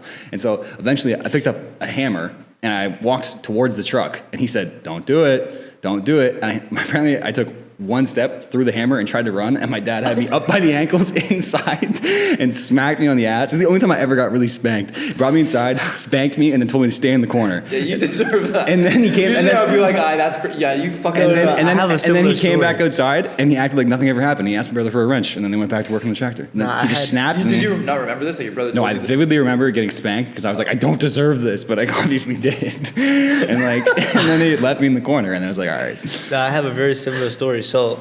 But my dad was like a racer, so he would buy a car, fix it, race it, sell it, buy a new car, fix it, like same process. And he had a whole bunch of boys, and they would come to that house that I lived in when I was younger, and they would be there fixing cars, working on it, doing whatever. So one day my dad's taking off the wheels of a car, and there's like a wrench on the floor, and I had the wrench, and I just whack him in the head with the I whacked him in the head. He turned around so fast, and my grandma was outside, so I got saved. But bro, I was gonna get the beating on my life. I didn't get hit that day, but the next day, Yo, I have so many fucking stories. Yeah, we get it. You got your ass whooped. I like that, bro. Nah, I was was doing dumb stuff.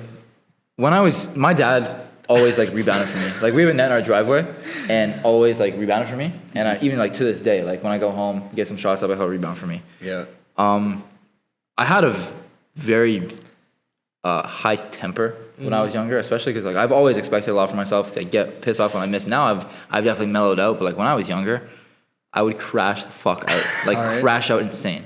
So like one time, a couple times, like one time, dude, I missed, and my dad was like, maybe like, my dad's like, he's 6'4", but he's like goofy, like he's like not super coordinated. Oh, okay, like he's okay. like I maybe you. he'll like miss a rebound and like didn't get, and I was pissed, and I missed like it was probably more than 5 in a row. What the fuck are you doing? I was like, me and my dad. How old are you? I was probably like 11, 12. You said that's your dad? Me and my dad There's have the difference between white parents and Spanish parents. me and my dad have a Indian parents.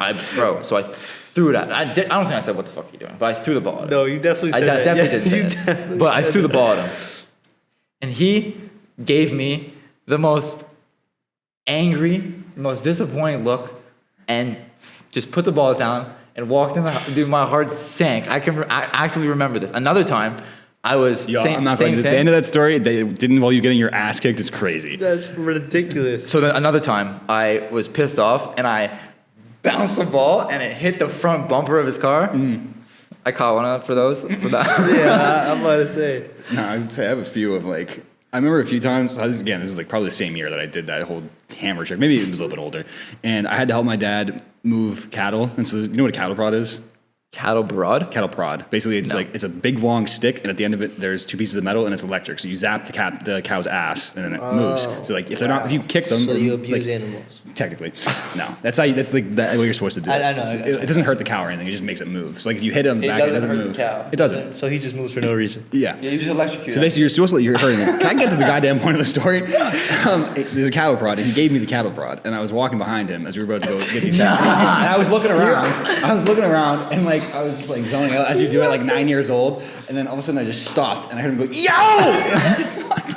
I looked down and was like, "Oh fuck!" I just shot my dad on the ass with a cattle prod. Yeah, you caught one for that. No, I don't think I even called him for that. He was like, "What the fuck are you doing?" I was like, "I'm sorry, that zoned out."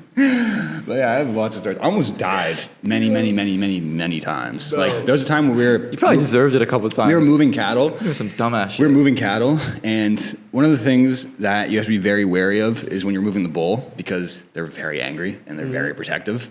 And so we were moving like a couple of them around. Are all cows?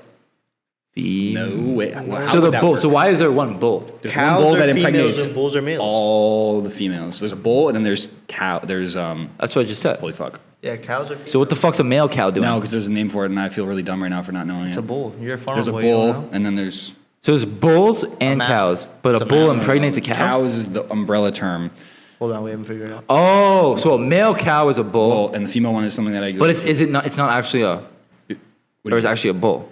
No, it's a bull is a male cow. This is breaking. That's what it says. So all cows, like black and white spotted Heifer. thing. heifer. A heifer. So all black and bulls, white. heifers. Thank you for saving my So ass. all black and white spotted cows. That's a type of cow. There's brown cows, black Those are cows. heifers. There's different types of cows. But anyways, my point being, we're moving cows, and there's bulls and there's heifers, and heifers have babies, and they're very protective over their calves. And so we separated a calf from a heifer, and she got really fucking pissed. And so we were moving them around, and I was like helping my dad with something, and I remember turning around, and you could hear the footsteps like starting to speed up. And I looked, and by the time that I realized what was happening, it was from me to that chair away, like 10 feet. And so this thing is full charging me. And all I remember is just freezing and my older brother grabbing me by the back of the coat and throwing me on the ground. And then this cow skidded to a stop and like hit the fence and then just turned around and went back. Like I almost died like a lot of times. He would have died. Oh yeah. That thing was such a fucking 2,000-pound animal going full tilt in between me and a wall. I was probably fucking dead. I was probably cooked. Oh yeah. You were cooked. So many times. And That's also, what I'm saying. Like if his parents are like lucky that you didn't end up like a fucking idiot. Yeah, bro, you could have died multiple times. in your there's also life. this, dude, there's so many crazy stories. So like, this is another fucking nuts thing. You live on a farm. Before they figured out, so you can't have certain cat like bulls. You have to neuter them. So like, you take off their nuts, and the only way to do that up until a certain, I don't know what time, but they figured out you can put an elastic band on it when they're younger and it'll like fall off. But before yes, they're balls. And before they figured that out, you had to do it when they were fully grown. So obviously it's not real easy to get under a cow and chop his nuts off without him being pretty angry. So you have to put him in a really tight cage and like barrel him down. And then you have to get behind him with these tweezers and like cut his nuts off. But someone has to hold his tail up. As a full-grown 2,000-pound bull. And so you have to do this while he's fully grown. And someone has to hold the tail while my father would come in and do that. But they love to kick. And so you stand between the rod, the thing that's between me and this cow's 1,000-pound kick is this big. So I'm standing behind this. And there was multiple times my brother did this where he would lift up the back of the tail and my dad would go in to do it and the cow would kick and he would just get rocked in the leg, the nuts, somewhere, and like a cow kick to the nuts probably. Yeah, and it's just an. Who, your dad or your brother? My brother, because he would help him, and I remember him asking me to do that, and I was like, I don't know if I'm ready for this. Like, this is a life-changing decision right here. And yeah, it's just, dude, living on a farm is just insane. Did you do it? I think I did it. I think I successfully did it. But like, dude, there's just so many insane stories growing up on a farm. Your dad cut a cow's balls off. Multiple. You have multiple before. Yeah. Now you probably just get the cow's kids and then it's just a super, it's just the process, man. Living on a farm is crazy. I'm trying to think of other times I almost died. I think I almost got ran over by a tractor. How?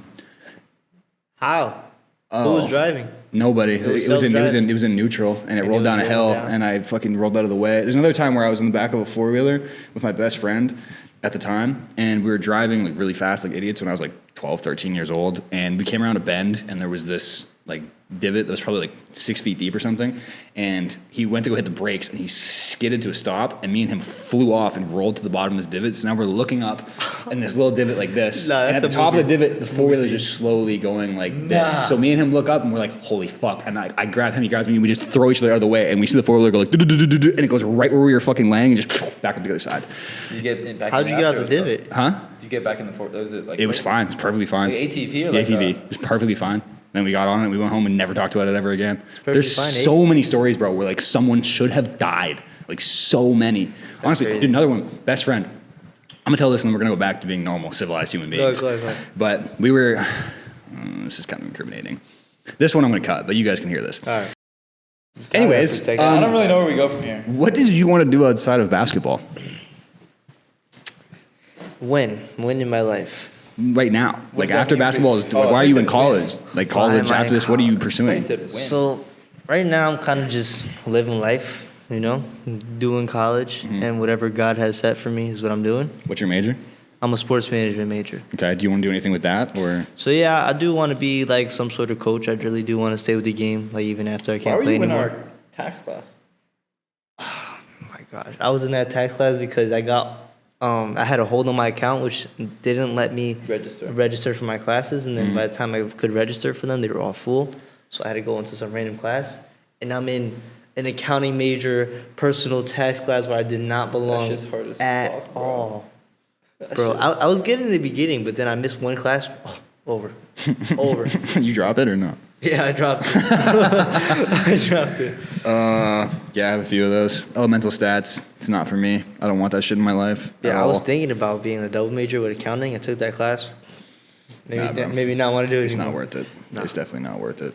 So yeah, I'm going to do sports management with the coaching minor. I go into coaching, or I go into probably like a assistant coach, maybe for college. Take the route that Coach Rice taking, maybe be a head coach for college someday. That'd be dope. Is that the level you want to be at college, or would you be willing to go down to high school, middle school? Oh no, I'll definitely work my way up. My freshman year here at college, I had a job for me at the Sophomore middle school that I used to go to, where I could have been the coach for that team. But I ended up having to come here and play and be a practice player here, so I couldn't take that job. But I definitely could see myself doing middle school, high school, assistant coach at college, head coach at college. I can see myself working my way up because that's what I've been doing my whole life.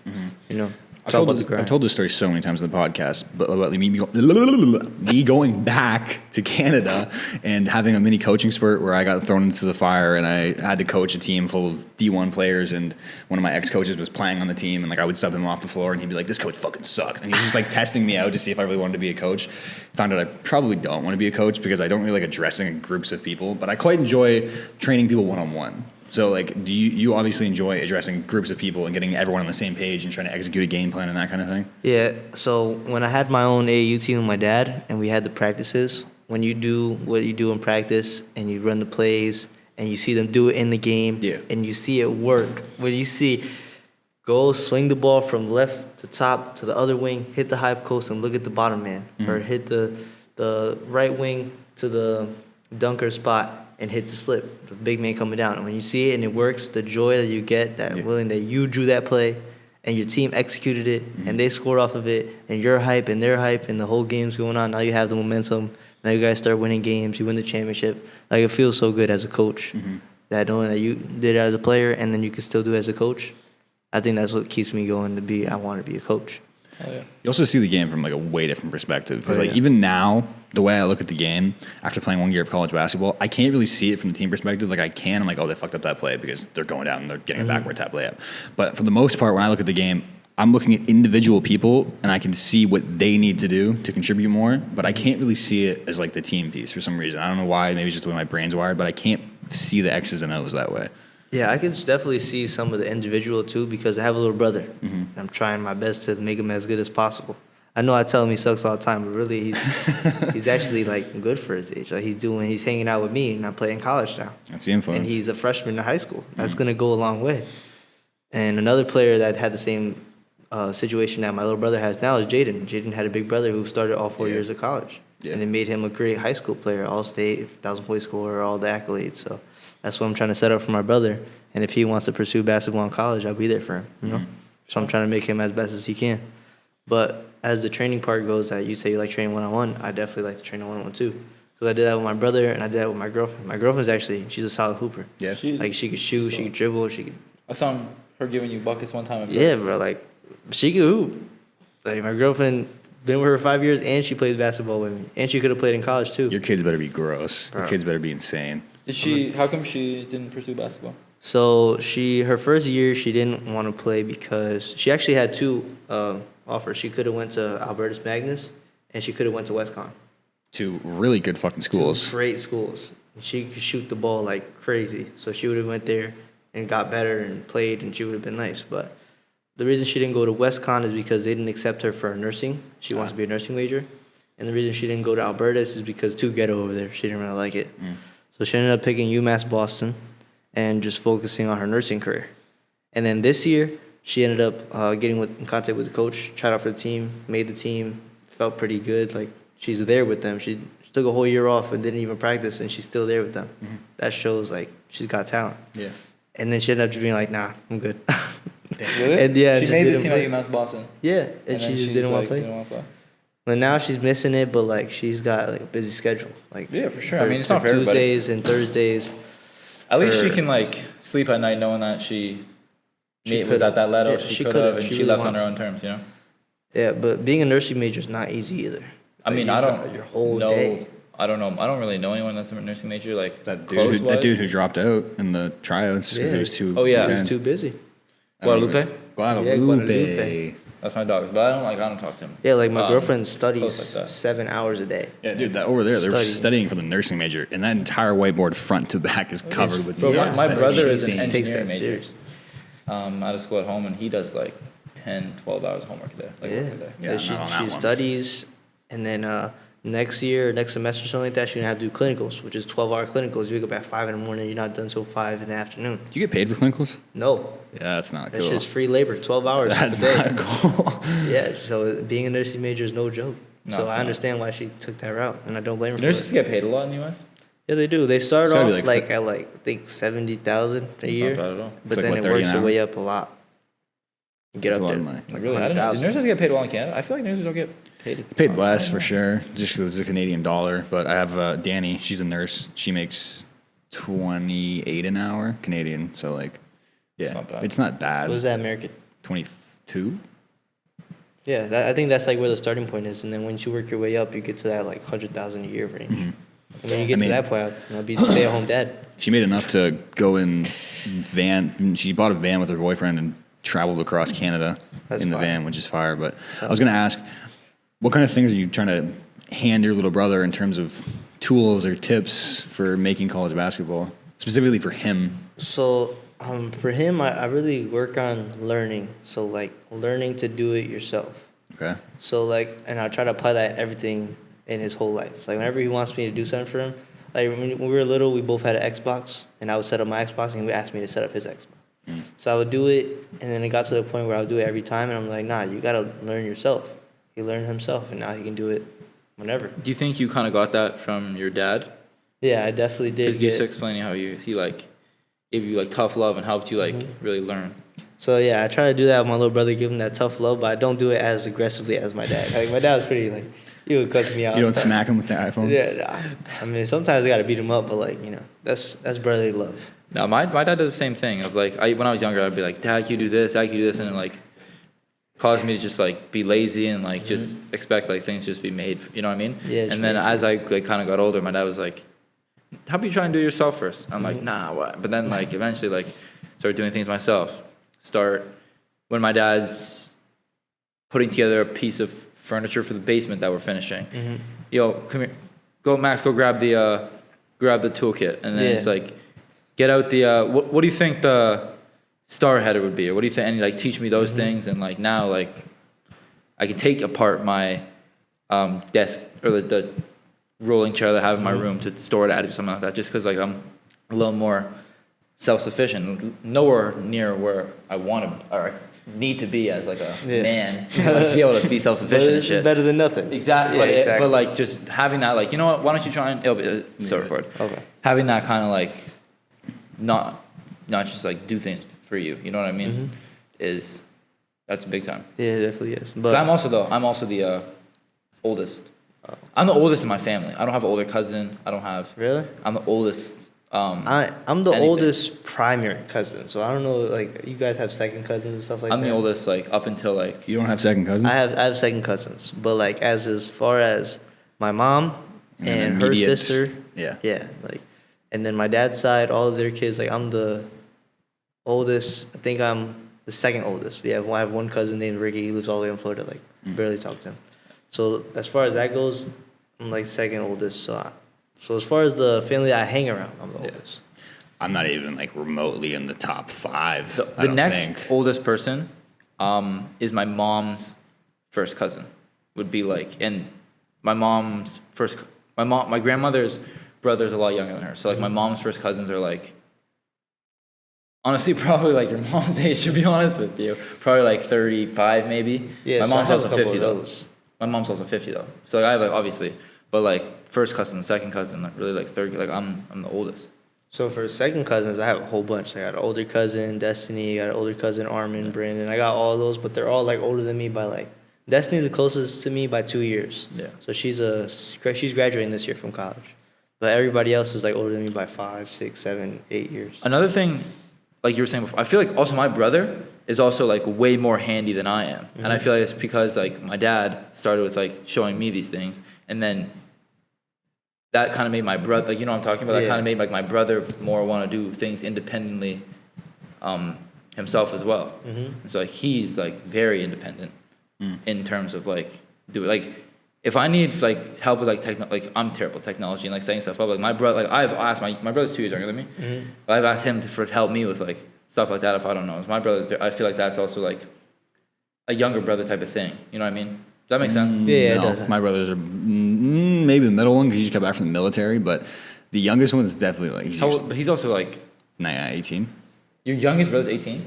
I think so. He's his 13th year in high school. How much? Or How old's your middle? third year. So the middle brother, His third year. 13th He's grade year in 13. Grade, Yeah, you do that in Canada. year 5. Wait, you do 13 years in high school? No, it's Victory Lap. So if you either 1 want to go back to play sports, 2 failed the class, 3 just want to go back to party and do your thing, which honestly no one really does that anymore. But The heck? yeah, you can do that. Or if you just don't know what you want to do, like you don't know what you want to major in college, That like, just too. take a gap year. It's not like a gap year. Just get some extra credits, maybe. Because also, like in Canada, if you don't take certain classes, like if you don't take something your sophomore year, that like might not allow you to get into the specific program that you want to get to. Because you don't apply to schools in Canada, you apply to programs. So you can apply to University of Toronto 15 times for 15 different programs. But some programs have prerequisites that you have to take in high school. And so if you don't take a course in 10th grade, then in 11th grade you can't build on that course, in 12th grade you can't build on that course, so then you can't have the prerequisites.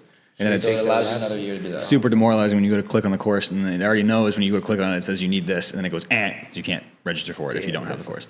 It's awkward. Going back to what you said about your dad, like teaching you the little stuff with the tools and stuff. Yeah, my dad has no patience with that. So me and him would be outside working on the car. He'd be like, "Grab me this," I'll go grab it. He'd be like, "Hurry up, grab it faster!" Like, give But me also, like, when you're doing that, your dad's also like 20 something. Like, no, I'm talking about like now. Oh, like right now? Last week we went. Last week we went and worked on That's my fair. car. Yeah. The gray Subaru I have here. We worked on that. We did a whole bunch of stuff to that. move with urgency. Yeah, like he's telling That's yo, fair though, move, dog. like, If I have a, let's It's go. not. You're It is, but it isn't, because I'm dead useless with cars, bro. I'm fucking I feel like you can figure useless. some shit out. Yo, I like, probably could, sometimes but he I'm would tell low-key me- useless with cars, bro. I'm You're completely useless? Oh yeah.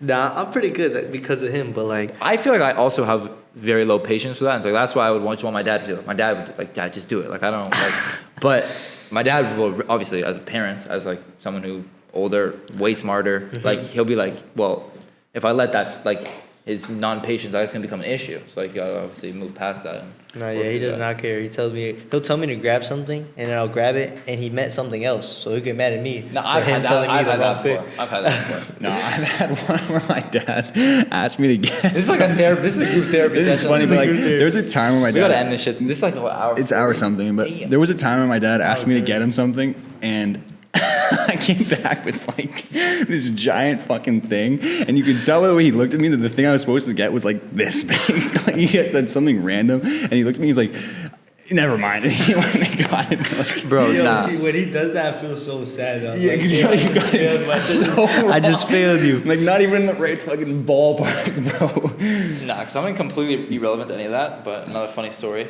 dude. One time I was lying on the couch, like taking a nap, and like I'm like fully asleep, like unconscious. And my mom was like trying to talk to me. Maybe she was like, "What do you want for dinner?" Or "This is what's for dinner," or maybe like something. And I'm like, "Leave me alone." Like, I'm just like, I'm sleeping now. I'm like, I'm sleeping.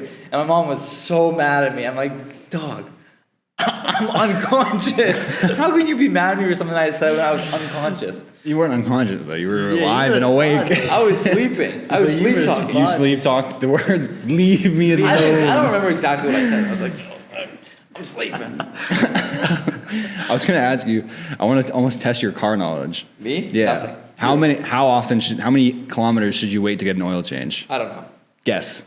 How many? Every how many? 50,000? Wow, you're gonna have no car left. That car is cooked. 20? Less. 10? Like 5. Kilometers. 5,000 kilometers. Every 5,000. How many miles is that? Like 2,000? 20, no, three something. It's Two and a half? 1.6. I get mine. You want to know how? I get mine every- cars. If my dad threw me his key, or I have a car. Sure. He's like, "Yo, you need to get an oil change." I have no idea what the fuck where even to go or what to do or anything. I was gonna say, do you know how to do your own oil? Like change your own oil? So I haven't done it, but my dad we would go probably jack the car up, get into the car, take the oil pan. You know, I know how to do it. I haven't done it. I don't know if I had to do that when I was like 17 or something. So I do know how to do. I know how to do it with certain idea. cars. Like on the old van I used to have, you literally just unscrew the oil filter and then put the new one in. But like with my car right now, I have no fucking idea. I have absolutely no. I'm terrible at cars. How often should you rotate the tires? Yeah, you're not gonna get me with that. You're not gonna get me with that. I'm over here like, Where do you That's just insulting my what kind of car knowledge intelligence. you know? That's just insulting my intelligence. where do you put the blinker fluid? In the blinker fluid kit, like what? It says where you The put it. blinker bro. fluid? Yeah. Yeah, I don't. if you open the hood, there's a little thing that has I the probably blinker is thing on it. If I were You to could guess, I would open figure the it hood. out. You could figure it out, bro. That's funny though. No, I'm really not that good with cars. I'm kind of scared, honestly. You're just naturally better with machinery because you live on a farm, so you are around. You're more handy. You're just more handy. I can vividly remember the time when I was like The 7. only handy skills I have developed is when my dad refused to like fucking put together fucking like a Lego something, or not a Lego something, but like a shelf. in my room. And he's like, no, you got to help me. Like, that's where I developed my handy skills. No, I'm really not handy at all. I'm really not that handy. I'm pretty fucking useless when it comes to making things or doing construction. I hated construction class because I don't have the patience. Two, I'm not good at it. I enjoy construction class. I actually made a fire-ass table. Bro, It's like self-motivated. I was like self-motivated to do that. The best people in my construction class got to go out to someone's house and build a real shed. Oh, I'll give you one better. We went out to our the entire shed. construction class, some dude, I think it was another teacher, paid Hayhurst for the materials and then let us use free labor to build the house for him. A house? Yeah, and like a little shed that he was going to put on his property. Okay, yeah, that's what we did. And he like jacked it up, and this guy like paid money for this to be made. And at the end of the semester, it was so royally messed up that he didn't want to pay for it anymore. Because our construction class was so bad at construction, he wouldn't pay for it. I made a table one time. Ours was fire. I don't know if it was me and my dad or me and my brother. I think it was me and my brother. My brother and my dad that made this like bench for our backyard. Mm-hmm. My brother always just also been like go out of his way to like do things like that though. Like he's handy and like, I mean he wants to be. He's an engineer. He's like draws sketches and like shit. That's tough. Like having the vision of something that you want to make and then being able to take it and turn it into something. Can't do Which that. actually, that makes sense. I'm utterly and completely useless in that department. I think we gotta wrap this shit up soon. I was gonna say one more thing after he finds this picture of the best table I've ever seen in my life. I made a good shed. table. It's a whole shed. I'm gonna find it. TikTok. Bro, I have a question after you do this, and then we're gonna ask the If last I question. can't find it, I'll just show you after. But, bro, it was fire. I can't find it. We'll be right back after this commercial show you message. after. Okay, I was gonna say, did you ever have a moment where like all the things your dad taught you kind of culminated, or you had a thing where Yeah, so he liked doing a lot of things by himself, and then I ended up try to pick that up. So like, I got a gaming chair one day, and it was big, it was huge. Some gaming chairs are bitches to set up, bro. And I got it, and then I think the first time I got a gaming table, put my monitor, my Xbox, a lot of stuff, and I got it, and he's like, wait for me to come home, and then we can go build it. And I said, nah, I'm building it myself. So I opened it up, I built the table, and it ended up being like, it was pretty good. Like I made it pretty good because of what he taught me. And That's a good feeling. It's a very good feeling. Yeah, and then he ended up making my brothers. I'm proud. Nah, he was mad at me that I didn't wait for him. But he was probably proud inside. Yeah. But he told me like I'm an idiot. I should just wait for him. Yeah, but like I had a thing like that too. I was gonna say where like I would help my dad bale hay many times, and one of the things that usually goes wrong on the baler is a shear bolt will break, and then once that happens, a red light comes up, and it'll tell you like you have to go fix this. And majority of the time, because you're doing runs, so like I'd bale hay, my dad would come up, pick up a bunch of bales, and then bring it back to the house, and it's just this cycle of things that's happening. And so like eventually I'd have to wait for him to come back, and I'd be like a shear bolt broke, and he would go up in the tractor and fix it. But I got to a point where he would show me how to do it, and then he'd come back and be like, why don't you know how to do it? And I figured out how to do it by myself, and I took a shear bolt and I moved the thing, and I put it in the thing, I did the other thing, and that was like a moment of pure joy. I was like, I actually used something that he taught me. Not gonna lie, dude, your Yeah, farm exactly. stories, like I get lost, bro. Like I don't know. Nah, I could picture. I might not know Shear what he's bolt talking about. moves but I big could ass talk gear. about- Big ass gear pushes bale out of baler, I think. But yeah, and it broke, and I had to put it in and find the spot. It's just annoying. I'm telling you right now, if you broke a shear bolt and you were driving a tractor, it would be like impossible for you to fix it. Anyways, ask me the last question. Yeah, let's end this with a little bit of basketball-y. What is one piece of advice you would give to your younger self? My younger self. Maybe your little bro. My little brother. Oh, you know what I tell him? Do push-ups. Push-ups are like very underrated. Maybe not underrated, but like underappreciated. I did feel like if I would have did push-ups as early as he's gonna do them up until now, I would be awk. And I just started doing push-ups like literally this year. So, and it's already making a difference. So if he can start doing push-ups from his freshman year of high school, by the time he's a junior, he'll already be more built than all the high schools that he's going to be playing against. By the time he gets to college, he keeps doing those push-ups, he'll already have the frame that he needs in order to, be able to be physical. Definitely. So, but for the information that I would give for advice, would be just to keep grinding. See everything as that it happens for a reason. And I'm a believer in Jesus Christ, so I believe that whatever he's got in store for me is in store for me. So if something happens, it didn't happen for no reason. Like, it happened for a reason. I didn't make the team my freshman year for a reason. I got better. I came back. Now I'm actually getting some minutes. That people were surprised. I was surprised. Like, the jump I made was crazy. So who's to say next year that I can't get even more minutes, become even more better, score even more points? Not even about points. Like, get more rebounds. Like this year, I know I got some advice from Aaron. Don't come into the game looking to score. Find something that no one else does that you can do better than everyone else and stick with it. You gave that advice on the pod too. So he gave that advice to in me. the career closet when we had a team meeting as well. So I took that advice to heart. I found something I'm good at, rebounding, and now I go attack the glass every time. And this year, everyone knows I'm a rebounding threat. Everyone finds me. Everyone tries to box me out, and that's my job. So when I go into the game, I don't go in to score. I go in, and coach tells me, go grab a rebound. So what I do, go grab a rebound. While I grab the rebound, it sets me in a position where I can get a layup. I got a rebound, get a layup. Now I have a rebound and a layup. And now it goes like defense. And now I'm ready to defense. I'm hyped. I got some energy going.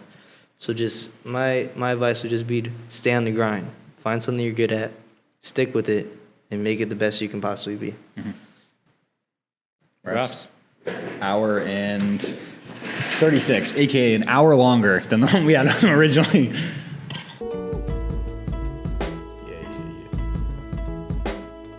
That's the way every day goes. Every time we've no control. If the sky is pink and white, if the ground is black and yellow, it's the same way you showed me. Nod my head, don't